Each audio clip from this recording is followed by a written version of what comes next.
The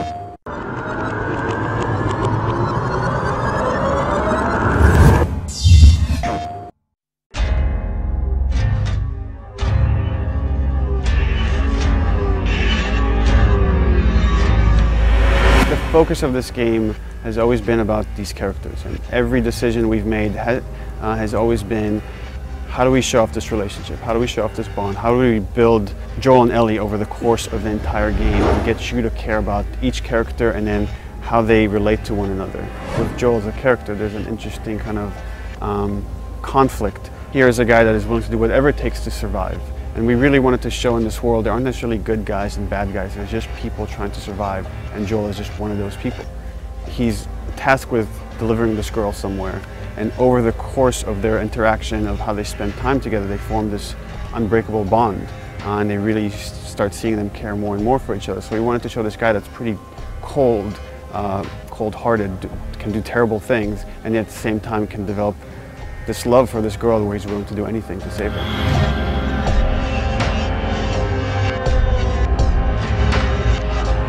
Well, it all started when we saw a documentary about this fungus called a cordyceps.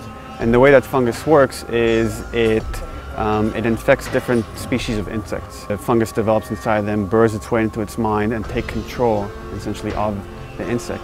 What if this thing jumped species and infected people? And that was the earliest inspiration. So that was a really beautiful jumping off point to us, because we thought we could do something unique. It wasn't just your typical ambling zombie sort of thing, but we can actually have some science behind it and ground these things. And we don't want to just make the typical like ghoul.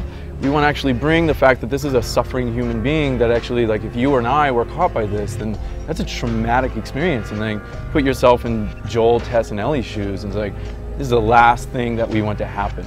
These two stages, these two classes of infected that you're seeing, there's the runners. And they still have a bit of vision, so they can kind of see you if you're moving around. You have to kind of watch out where they're looking. When you're dealing with something that can see you, it's much different than something that is stage 3 of the infection, or what they call the clickers, which is using echolocation, a form of echolocation. And then the clickers, it's all based on audio. So you have to make sure you're not making a lot of sound, you're not breaking a bottle, you're not doing something that will draw them to your location. On a psychological level as a player, it kind of invests me in trying to see, like, what's behind that bush, what's around that corner, you know, and we can play with darkness and light in there and the sounds, etc. So we really want to, like, not only beautify it and say, like, oh, this is really gorgeous, but at the same time, like, kind of like add that suspense in there.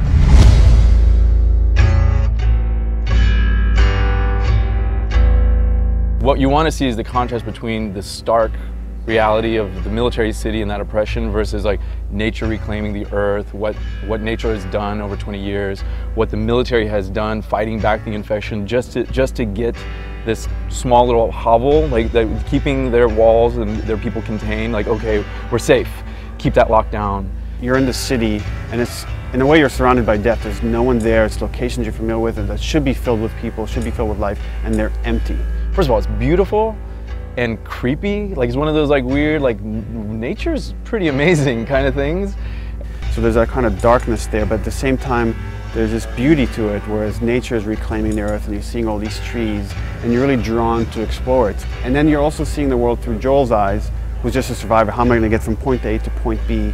And it's contrasted against the way Ellie views the world. And it's like, again, all she's known is this oppressive quarantine zone. So when she comes out, she's never seen a skyscraper up close before. And for her to come out and actually be next to these things, these skyscrapers, glass buildings, like, wow, this is really amazing, this is really impressive. So we want to see it kind of through her eyes. In a way, they're scared for their lives. She's just enamored with the world and how it looks because she's never seen anything like this.